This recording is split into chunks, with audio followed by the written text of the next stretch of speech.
I just want to say hello from myself, Christopher Iwelumo, for Stoke City TV. I have the pleasure of having a great servant for the Potters, Wayne Thomas, here with me today. Thanks for coming in, Tomo. Just tell me about how your move came about, you know, from Torquay to Stoke. Obviously, you moved up a league. Exciting times for yourself. How did it come about?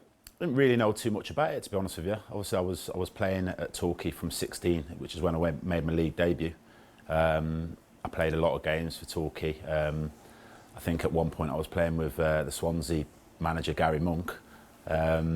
He then moved on to Southampton, and I continued playing at Torquay. And all of a sudden, I had a conversation with the gaffer Wes Saunders, who said, "Look, we've had an offer for you from Stoke City." So that was it. Basically, I came up and jumped at the chance to move up a division. I remember you came in about 5 months after myself, you know, and straight away, likeable big guy that you are, you know, loud, joined the group very well, and I think we had a fantastic squad then. You know, I think back in the day, people always ask me what memories I've got, and obviously the Cardiff playoff semis, you know, I think that's one of probably the biggest games. What's your memories of that? Yeah, that was it was fantastic. I mean, I think we were behind for a fair bit of the game, and I think it was James O'Connor that scored the equaliser. I mean, at the time we probably thought that was it. We were going out there, and then it was the old Ninian Park.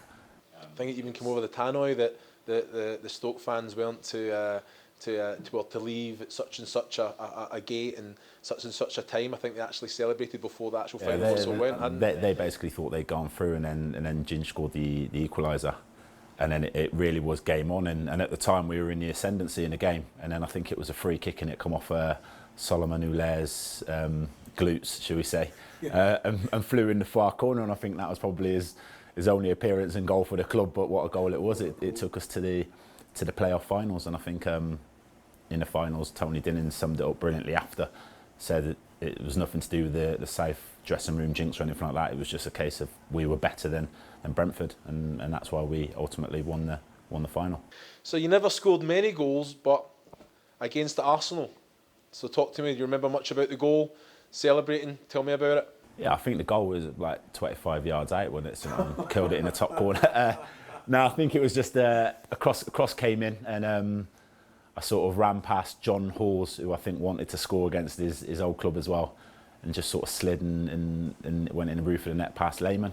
More shock or delight? I remember you ran the length of the pitch to celebrate in front of our fans. You know, it was a bit of both. I mean, to be honest with you, we gave a really good account of ourselves that game, and I think we hit the bar late on as well. I think that was we had a real opportunity of actually knocking Arsenal out, but I think their quality came through sort of in the last 10-15 minutes where they scored a quick 2 and we missed our opportunities. But when I scored the goal, I sort of was shocked, but I knew where I wanted to go, but it was just unfortunately right up the other end of the pitch. And it was you got there, you made good time, broke some records there, definitely. And he couldn't catch me, so I must have been travelling at a decent speed.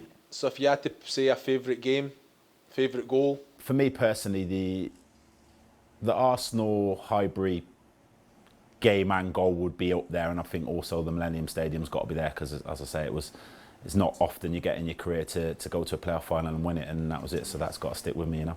No, spot on. And then Southampton. So obviously there was clubs in between, but the Southampton move, how did it come about? Again, it was pre-season. There was a little rumour that it might happen, but it just seemed to be dragging on, and that we were at an away game pre-season, and the gaffer had made me travel even though I wasn't playing. I wasn't going to be playing.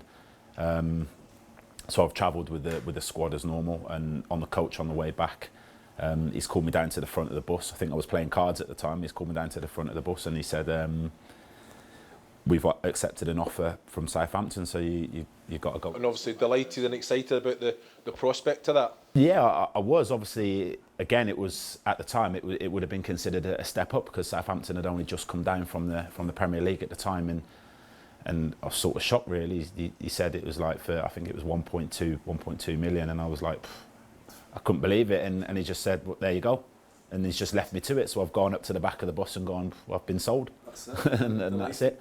And what about your time there? What about your any memories? It was fantastic. It's fantastic at Southampton. I really enjoyed my time there. And like Stoke, it's a club now that's had a few issues in the sort of past 5-10 years. But I think both have now come through those and are stronger and better and well-equipped clubs because of those problems. And down there, it was brilliant. It's a lovely part of the world to live. I made some good friends there.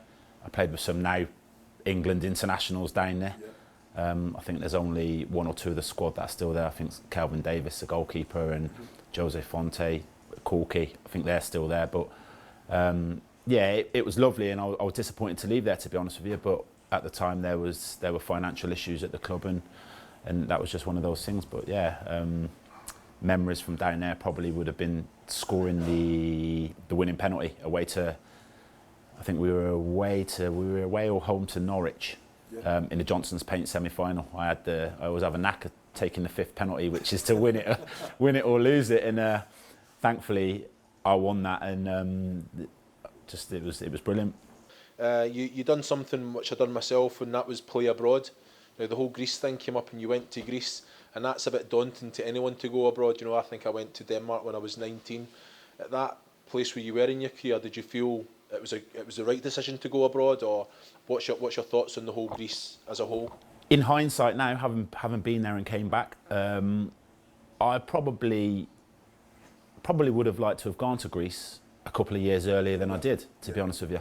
I think in this country we live in a bit of a bubble as far as football's concerned, and we don't really look outside our own shores, and even to an extent, whatever league it is we're playing in, whether that be Championship, League One, League Two, and having gone out there, I went with my family. It was a fantastic life experience. The football out there was great, and I mean the team I went to, we ended up qualifying for the Europa League.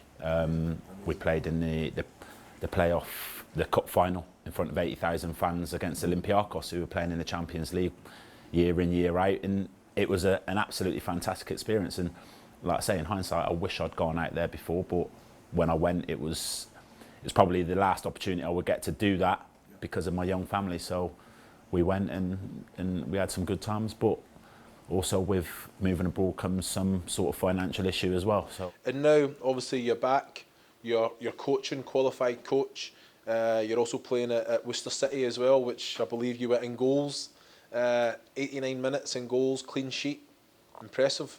But talk to me about your coaching. It's something that I think a lot of players now are not doing. I believe that they should do more, but you jumped in early doors.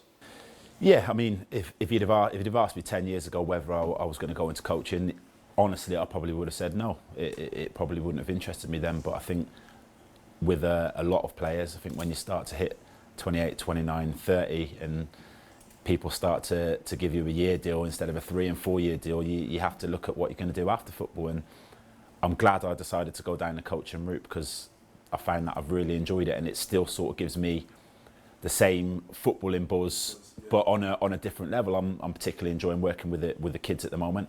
Yes, I'm playing for Worcester City. I think we're in the Vanarama North, and we've got an FA Cup game coming up this weekend to get into the first round proper, which is a rarity. I keep saying to the lads, like, not used to coming in at the first round, and they're looking forward to getting into the first round for the first time. But yeah, it enables me to make that transition from playing to coaching. No, spot on. Well, I've got to thank you, Tomo, from everyone here. You've been an absolute pleasure as always, my man. Thanks very much, Chris. Pleasure. Thank you. Take it easy.